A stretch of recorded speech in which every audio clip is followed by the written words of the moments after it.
Hello, everybody. Welcome back to another edition of the Soccer Cards and Chill podcast from us here at Futera. If you don't know who Futera are, we make very beautiful sports cards. I mean, I would say this, but some of the most exquisite, beautiful sports cards in the world. This episode is going to be slightly different. It's something that we've not done before. In fact, I don't think it's something that anybody's done before. We're going to be doing a signing session with a legendary footballer.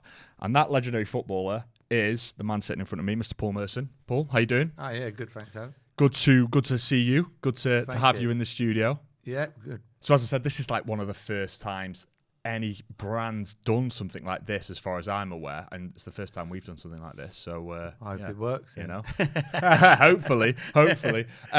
Yeah. By the way, if you are looking to add to your collection and build a beautiful sports card collection, then head over to futera.com, sign up to our mailing list so you never miss a release.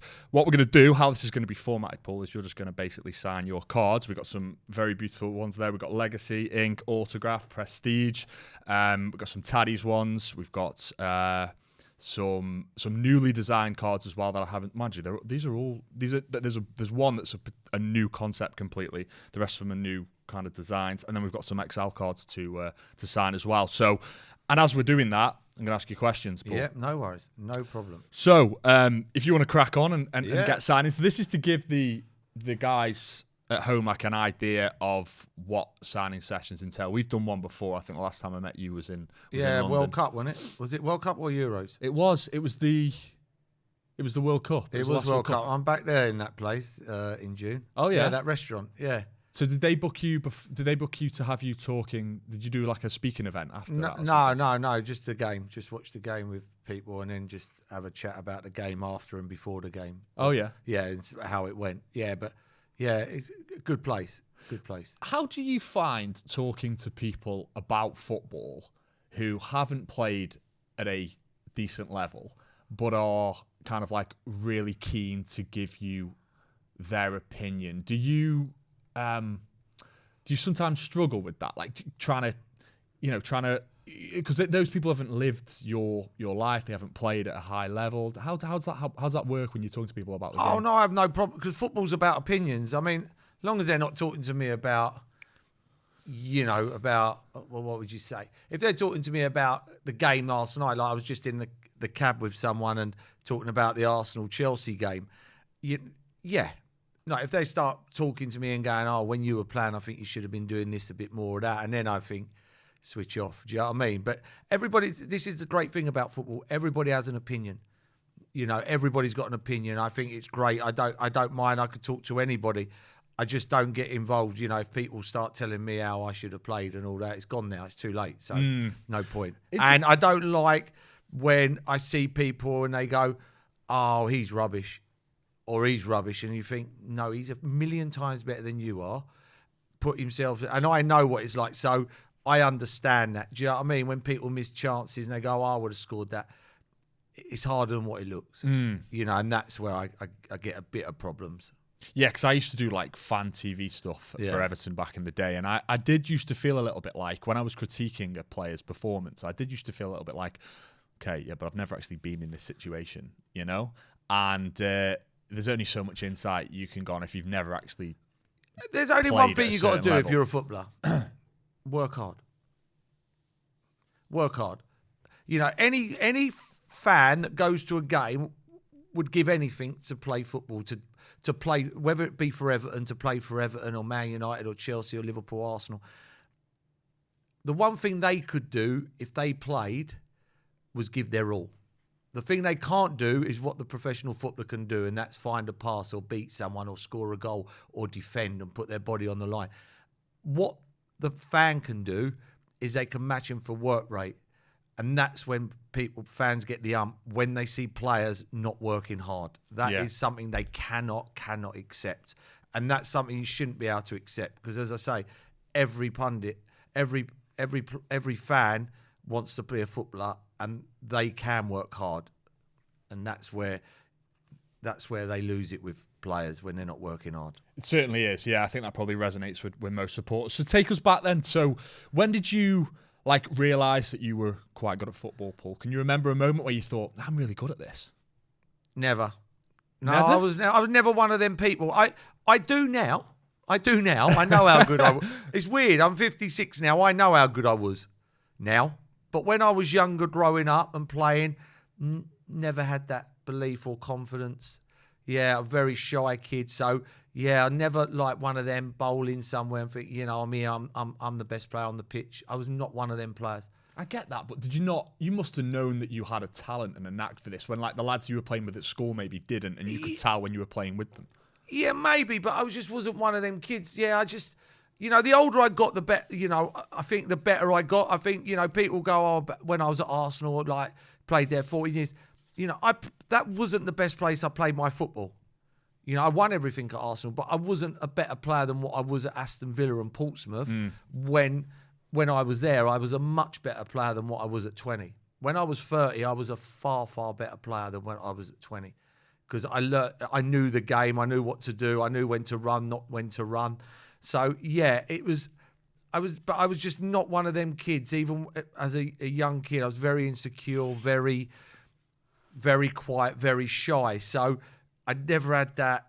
Like some players I see and I think, you're not even good, but I'll be in a place and they'll bowl in and you think, my God, look at the way you bowl in. And you wasn't even that good, you were shit. Do you know what I mean? But I could never do that. Never do that. No. Just for those guys listening at home, so these cards that Paul is signing now, these will go into a future Futera releases. So you'll be able to watch this back and see when your cards were signed. Paul, what I want you to do is every now and again, say probably every 30 cards or whatever, just kind of personalize the message a little bit. Not to anyone directly, of course. We don't know who's gonna receive the cards, but stuff like best wishes, or stuff that Merce would say, right? Because we all are familiar with you from your work with Sky. Yeah, I wouldn't get beans on toast on there. If I'm That's a cool one, by the way. You don't have to do it once every 10 or 20 cards. Okay, so you had something about you. You were a very, very good footballer. I was talking to a friend earlier, actually, and I was saying, I think people forget how good you were, which is easy to do with lads that have been retired now for quite some time. Yeah. You were a really, really good footballer. I remember seeing you a couple of times in your career, and I thought that you always had like really good vision, Paul. You could pick a pass really well. Do you when you were playing? Obviously, I think you'd have probably been. Yeah, you'd have been around for a good couple of seasons when the Premier League was born. Do you remember? When did the Premier League come out? It was 92, wasn't it, I think? Oh, yeah. So you'd already won the league with Arsenal then by that point? I'd won twice by then, and then it changed, and then it became football then. Football didn't exist. What do you remember about... Do you remember, those early days of the Premier League, and was it noticeable as a player, or was it just something you just smoothly transitioned into? No, it's definitely noticeable. Yeah, definitely. The way Sky took it on, live football, when I first started playing, it wasn't live football. It was match of the day and the big match, and that's what we had. And you get the highlights on Sports Night on a Wednesday night. I mean, when I was growing up, I could watch match of the day on Saturday night without knowing one score. Knowing one score. Yeah. Now that's near on impossible. Yeah. It's literally now, you could even be listening to a radio station that are playing 80s songs and they'd give you the score of the game. Yeah. So that was what it was like. So, yeah, it changed. It changed, and it's changed even more now. People say, how much the game's changed, or, players when I played couldn't play now. They're much better now. They're not. They're not. There are better players, some, and there's some not. The thing that's changed, it's got quicker. It has got quicker, but no one can foul anymore, so it will get quicker. The pitches are 100 times better. People go about the fitness. The fitness you adapt to, you get fit. If you look at someone like Steve Ovett, Steve Cram, they run 30 odd years ago, 800 metres. They still got some of the quickest ever times in the history of 800 metres. So fitness hasn't changed that much. You just adapt and you get fitter. And, everybody's life's different now. When we were playing, people were going out there enjoying themselves. They're doing, drinking a lot. Nowadays they don't. They look after themselves. So you would have looked after yourself. So I don't understand that part of it. But definitely, the one thing I would say has changed more than anything, and I see that with now being involved in football again with my little boy is the coaching. The coaching's at a different level now. Do you think though that there's a bit of, you know, you mentioned your lad, and we'll talk about him in a second, because it'd be intriguing to know, you know, whether or not he's a star of the future. Love that. Beans on toast. Paul is saying at the moment. So, but do you think now the coaches kind of overbear players a little bit, and they're not given the freedom to express themselves as you were? I don't think.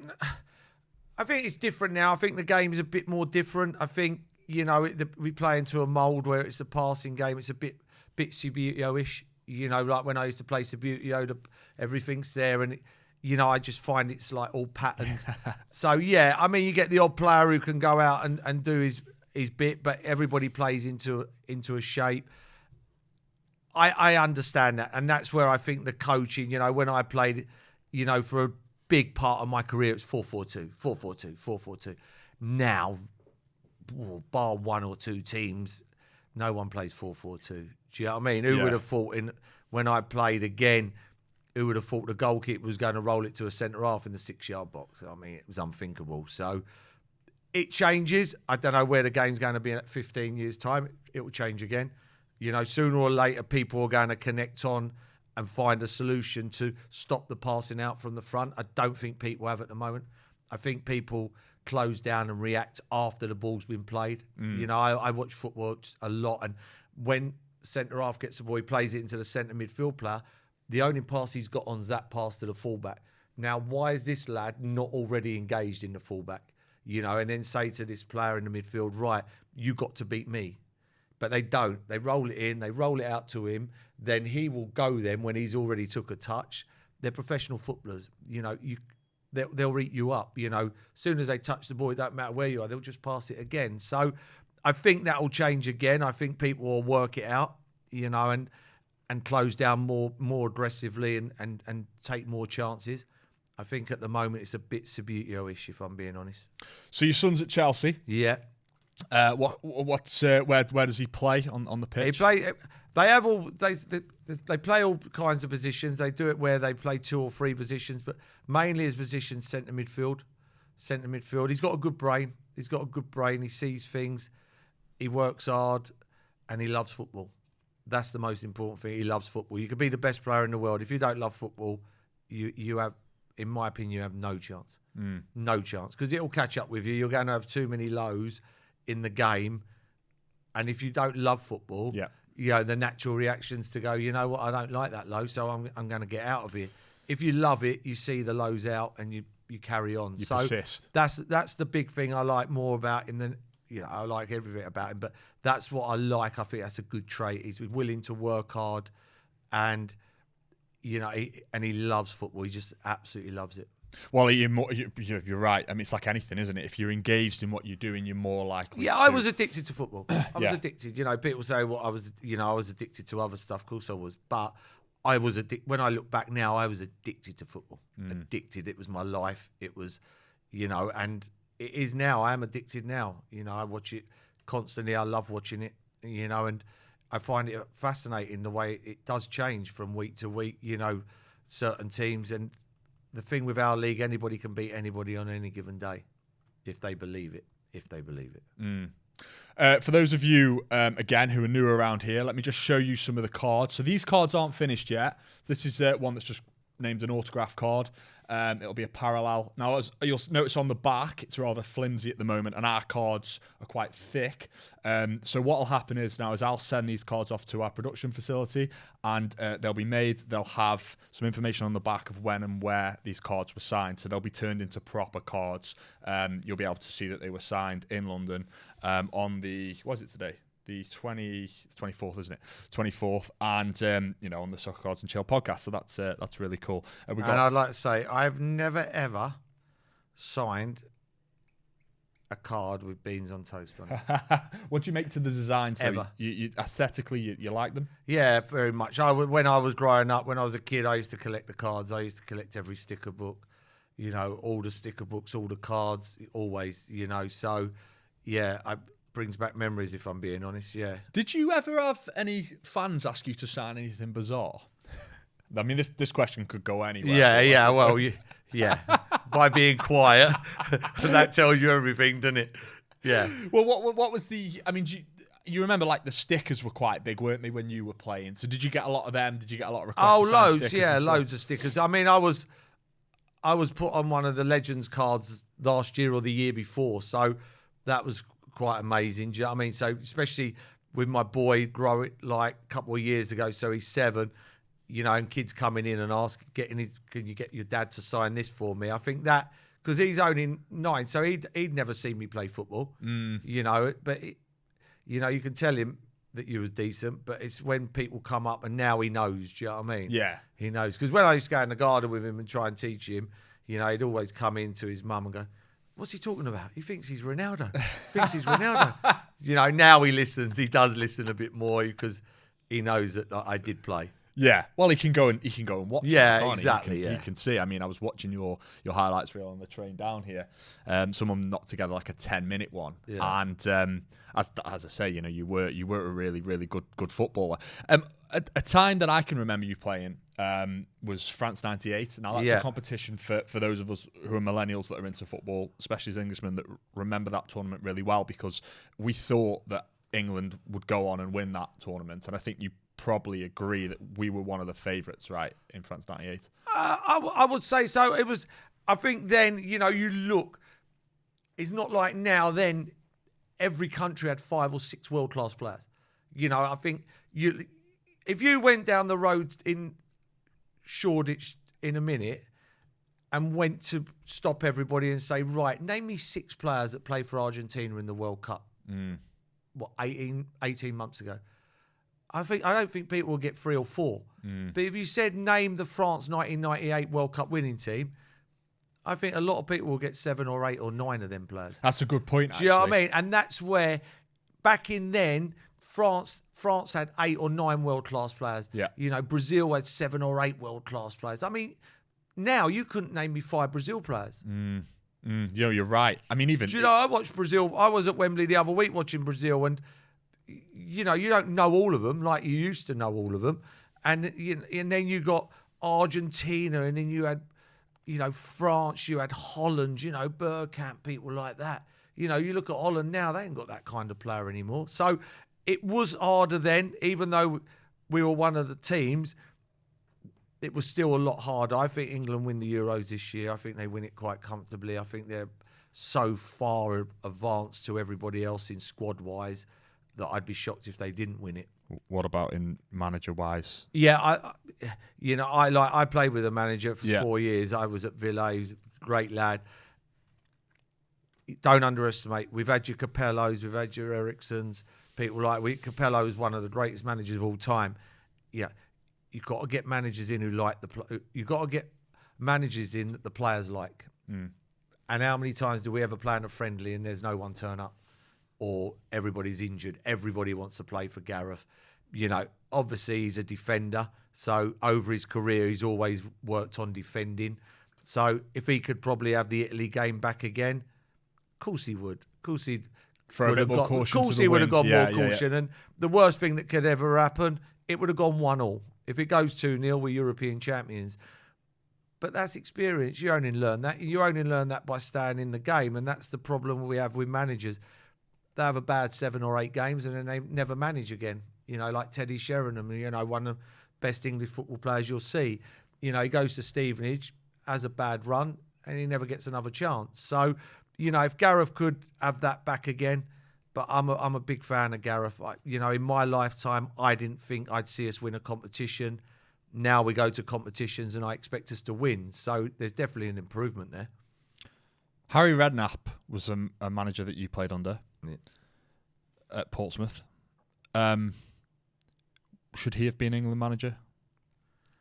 In my opinion, yes. I think to be England manager, you've got to be a man manager. I don't think you have to be anything but. You know, he was a great manager, not just, you know, people I used to do my head in when people go, oh, he's a wheeler dealer. He wasn't. I worked under him. He's an unbelievable tactician. See the game, see pictures, you know, knew when to change the team. Yeah, brilliant he was. And he was the best man manager I ever played under. And that's what you need to be England manager. because you're bringing in, you've got 22 internationals, so you're not bringing them in to coach them. You know, they can all play. They're all working under unbelievable managers as it is. So all you're bringing them in to do is get the best out of them for 3 or 4 days or 5 days. So I was shocked. I was shocked that he never got the job. He's a phenomenal manager, and probably, well, him and Brian Clough are the unluckiest two managers never to manage England, in my opinion. Switching gears to punditry, you know, how was that transition from playing football to kind of talking about it, Paul? Did you struggle with it when you finished? No, absolutely not, because I love football. I love football. I think that's the one thing. You know, I'm dyslexic, so I struggle with words, but I sit down with anybody and have a debate about football. You know, I've been in football a long time. I have an opinion. I have a strong opinion on what I talk about, and I'm not embarrassed. You know, sit down and want to talk to me about MPs and politicians. I ain't got a clue. But I'm very comfortable talking about football. I love it. If you look back now and you think, you know, we were playing for Arsenal 30 years ago, wasn't it? 30 years ago, probably. Yeah. You look at the players. You know, Lee Dixon does NBC. You know, Steve Bowles a manager in Holland. Tony Adams has been a manager. Nigel Winterburn does the radio. Perry Groves does the radio. Ray Parlour does the radio. Ian Wright does TV. I do TV. Alan Smith does TV. You know, you're talking about players that played 30 years ago still on, because Jules Graham learnt us the game without us really even knowing, do you know what I mean? And then Arsene Wenger for a lot of the other players. So, you know, our knowledge of football, you know, you see a lot of top players come out the game, but they don't really know the game. You know, they'll play it and they're brilliant, but they don't know the tactics. They don't know, you know, and they don't see things on the pitch. So I'm a great believer Jules Graham learnt a lot of the players, a lot of stuff, and then obviously Arsene Wenger as well. So, yeah, I know what I'm talking about. Yeah, that's not all the time. Don't get me wrong, man. I get it wrong, horribly wrong. I won't but mention, hey, listen, you know, I'm a big Chelsea fan, massive Chelsea fan. You know, I'd seen Kevin De Bruyne at Chelsea. That was going to be my next question. Kevin De Bruyne. I'd seen him at Chelsea. It weren't lazy. I'd seen him at Chelsea. No, we all had. I'd seen him, you know, and I knew, and I was like, wow, you're paying that much. He didn't do anything at Chelsea. Don't get, like, now, I'm real. You know, I said about Yaya Toure. I said, why are you bringing Yaya Toure and you've got Gareth Barry? You know, I get it wrong. Don't get me wrong, but I get a lot right as well. But you don't hear the right ones. Do you know what I mean? Not, Paul. And also, this is the. I mean, when me and the boys sitting around having a beer make a statement about a player and it turns out to be, you know, incorrect in retrospect, right? Nobody cares because no one. But you've got, you know, cameras on you. You're on Sky. You're being beamed around, so it does get remembered. Yeah. But people always remember that. They never ever remember other stuff. Like, start of the season, Cole Palmer gets bought for Arsenal, for Chelsea, 40 million. Everybody's going, oh my God, what they bought him for? Don't need him. I said, what a great signing. What an unbelievable signing he'll be. He'll be the best player. He's got great vision. Exactly what happened. You know, Havertz goes to Arsenal for 60 odd. What are we buying Havertz for? He starts off poorly. You know, no, Havertz is top drawer. I've seen him enough times at Chelsea. He's a proper player, and he'll suit Arsenal down to the ground. It happens, you know, but people don't say anything. They don't say anything. But they'll say something when you get it horribly wrong, like, and that's the way it is. But I don't mind. I wasn't lazy, you know. I said that he wouldn't do it, you know, and he did do it, and he has turned out to be one of my favourite players that I've ever seen play football. Yeah. But there are times, and as it says, when I look back now, I was a better player at 30 than what I was at 20, and it was the same as Kevin De Bruyne. He was a better player when he went to Man City than what he was when he was at Chelsea. It's as simple as that. Yeah. You know, you talk about managers, just going back to that point, and when I sit down with, you know, ex-players and I talk to them about their career, they'll often mention, you know, the importance of having a good coach. And I think this can be extrapolated to all areas of our lives. You know, if you have a coach, someone that's been there, someone that's done it, they can help steer you through those moments. Which which managers then? I mean, you mentioned Redknapp, and you obviously rate him highly. Oh yeah. George Graham as well. Who do you think was the best that actually brought you on as a player and a person the most? I think they've all had a bit. They've all had a bit of that. Like George Graham, when I got done with the drugs and everything and the drinking, I see George. Everybody wanted me banned. Banning for life, banning for this, banning for that. And I said to George Graham when I come out of treatment, I'd been in treatment a long time, and I said to him, how comes you haven't thrown me out? How comes? And this was his words, not mine. He went, when you have a Rolls Royce and it breaks down, you get it fixed. When you have a Morris Minor, it breaks down, you'll get rid of it. So I like to say, if you can't play, son, you wouldn't be here.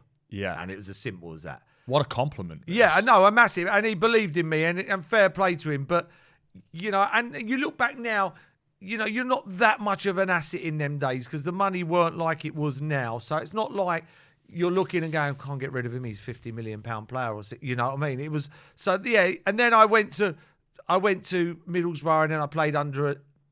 I think football legends used loosely in football. Then I played under a legend in Brian Robson. I mean, just a legend, like someone 82. World Cup, in World Cups, who you just looked up at, and just thought, this man wants me to play for him. He thinks I'm a good player, and I learnt from him in a way where he didn't have to say a lot. He just had that aura about him. He wasn't a shout. I thought, he'd be like he was on a football pitch, like 100 mark, commitment, this and that. But he said it and that was it. And then I went to Villa, and John Greggy didn't get on at first, wanted me to move up, didn't want to move up. But then I moved up and loved John. Always got me involved, always got me in there. What do you think? He always wanted a chat. Loved his football, loved Aston Villa. Really liked him. Then I went to Portsmouth, and as I say, Harry, there's times, I was 30 odd years of age, and I played every single football match for Portsmouth that year bar one. Every single football match, and that's because of his man management. He just looked after me. He knew what to do, and just intelligent, just a clever man. Clever man. Am I right in thinking that he said to you, basically, you only needed to do a couple of days a week at the training grounds? Yeah. I trained twice a week. Yeah, twice a week I had. It's like a football iteration of work from home. So what do you do on the days off, Nurse? Did he just tell you to... Rest. Oh, did he? I rested. I didn't do anything. I no need to, But for how much you rest and how much how hard you work, you work with them 2 days that you're working or whatever, don't kid yourself. I put myself around good players wherever I went. I was at Arsenal. I was with top draw players. I went to Middlesbrough. I dropped down to the Championship. I looked at that team first. I looked at the players they had, and it was like... How did you do that with Portsmouth, though? Because hadn't he, stripped it all back? Yeah, he stripped it all back, but it was just because it was Harry, and he, that was then. I was coming towards it. See, I want to win stuff. Yeah. I want to win. I don't want to play for... Villa was at the time a great club. I love Villa, don't get me wrong. But I didn't, I was at Arsenal. We were finishing 4th and 5th. I want to win stuff. And that was when I went down to Middlesbrough. It was like, if I go to Middlesbrough, all right, don't get me wrong, the money was mind-blowing. It was mind-blowing. And when I look back now, probably one of the reasons I signed. But the other reason was I want to win football matches. I want to win stuff.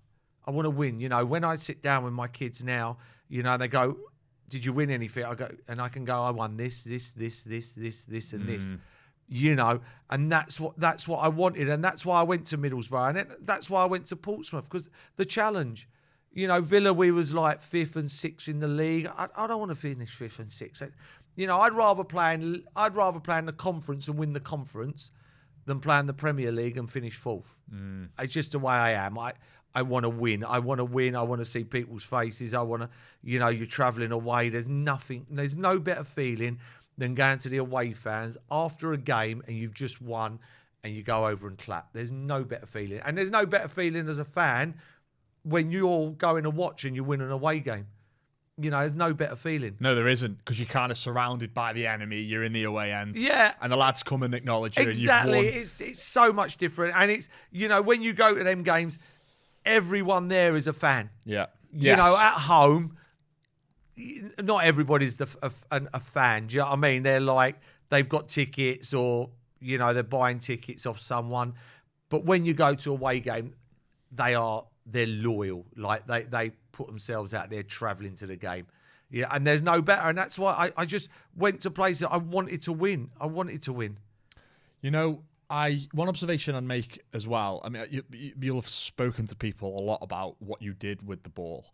But one observation I'd make, especially when you were at Pompey, from the outside looking in, is you look like you've just really enjoyed your football, Merson. Like, I'd see you can always tell how much a player, I think, enjoys scoring goals by how they celebrate. Yeah. And you were always, you're up to the fans. You played with a bit of a smile on your face. Do you think that's like a decent observation from afar, or was there any times when you felt like you didn't really enjoy your football so much? I had a time at Walsall where I didn't enjoy it. There was a time where I was training every day, every week, and it was too much in the end. But yeah, I love football. Loved it. I mean, what was going on off the pitch, it was my serenity for an hour and a half. Yeah. For that hour and a half, I can go and do what I'm good at, and I can just go out and enjoy it, and all my problems that I've got off the pitch just disappear for that hour and a half. No one can touch me.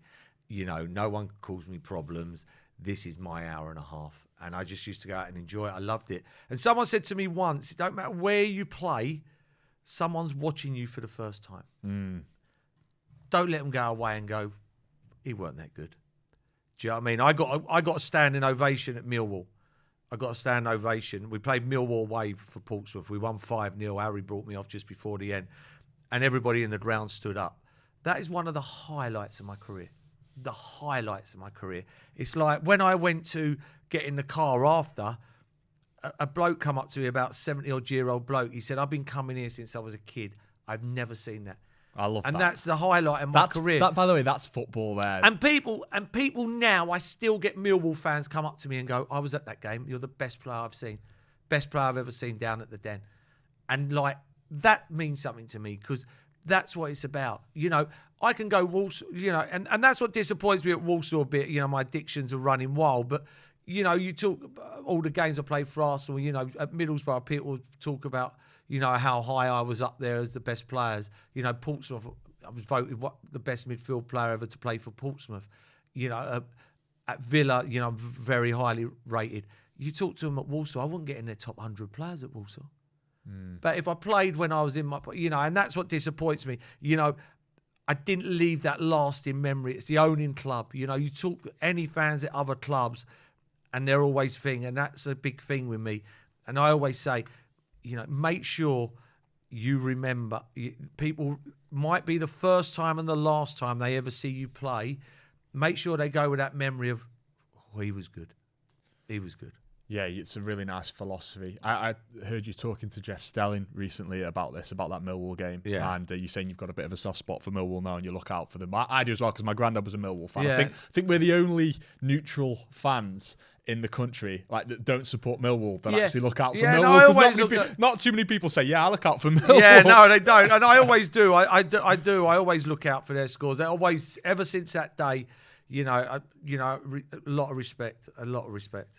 So, just quickly just going back to something you said. So, by the way, Paul's just signing the Taddy's cards now. This is what they look like. Again, a little bit different. This is a play on, the really old vintage cards, Paul, that you'd have got in cigarette packets back in the 1920s. I never smoked then, everybody. But yeah. well before your time. But that's. But I know the ones. You remember? Yeah. I remember. So Taddy's was an old brand. Then we used to get them in the little cigarette things as well. Well, maybe back in. I don't suppose. I'll tell you what I used to do years time, ago. That's how old I am. You remember you used to collect the coins from the garage? Yes. In fact, when you were playing, they might have done like a France '98. They done a 1990, and I think I was on that. I never got to go to that World Cup. It was just a bit early, but I think I was one of them that got coined on that one. Yeah. But yeah, I remember them, the coins. Yeah. So, one thing that surprised me recently, and my sister told me this actually, and I think she said she'd spoke to you on Twitter about it. Like she tweeted you, you tweeted something out about Chelsea, and she said, like, "Are you a Chelsea fan, Paul?" And you said, "Yeah." You publicly admitted it. So that might surprise a couple of people, given how long you did at Arsenal. You grew up as a Chelsea fan, then? I grew up as a Chelsea fan. Went to the first game about 5 or 6 years of age. So yeah, so 50 years now. I've been a Chelsea fan. You don't change your team. I think when you play for Arsenal, it's very difficult to support the team you play for. Right. So that them years from the age of 16 to when I finished playing, it's very rare to, especially when you're at Arsenal and you're playing against Chelsea. So you don't get to support your team. As soon as I stopped playing, I went to the games and I can go. I mean, let's be honest, if I'm playing for Arsenal and I turn up at Chelsea, I'm getting beaten up before I even tell them I'm a Chelsea fan. So, so for me, yeah, people find it surprising. They go, "Oh my God, you played for Arsenal for 14 years. You don't support Arsenal." I love Arsenal. Don't get me wrong. I love Arsenal. What they did for me, it was and I loved every minute of it. But you don't just, there's 25 players in every team in the Premier League now. So that's 500 players. There won't be 3 players that support the team they supported when they was a kid. It's just the way it is. Do you know what I mean? It's just the way it is. But the other day, Arsenal played Chelsea, and it's my worst game. I hate it. I can't go. I've never been to the finals or semi-final. I just don't go to them games. I stay away. I just find them hard games to watch because being a Chelsea fan and having unbelievable years at Arsenal, and I do look and think, if it weren't for Arsenal, I wouldn't be here now today. That was the thing. It was, being at Arsenal 14 years, playing over 400 games that's why no disrespect, probably why I'm working at Arsenal at Sky as well, because I can sit there and I can tell you what the running's like. I can tell you with 6 games to go, how the bottle go, how it's squeaky bum time, and how games get harder and the pressure when you're in the dressing room, so I know that's the reason, because I was at Arsenal and I was winning stuff. Yeah, it's been really fascinating to sit down and talk with you again, Paul. It's great to meet you again. We'll have to do this at some point. Yeah, it was. Well, we've signed them all now. Just again for everybody at home, these are our XL cards. So again, put beans on toast. Brilliant! There you go. Look at that. So these are a new concept from us here at Futera, slightly bigger than the usual style of trading card. But yes, Paul, thank you again for joining us. By the way, if you are interested in acquiring any of these cards and adding them to your collection, they'll be involved in future Futera releases. We sell via the website all around the world, collectors all around the world, and I'm sure people will be really excited to get these. And I'm pretty sure, Paul, that the Beans on Toast cards are going to be the ones that people are looking for. I haven't signed Beans on Toast. No, Paul, it's been a pleasure talking, mate. Adam. Remember, if you enjoyed this episode, leave us a comment, like, share, subscribe, do all of those things. And thanks to Paul for coming in, and we'll see you next time on Soccer Cards and Chill.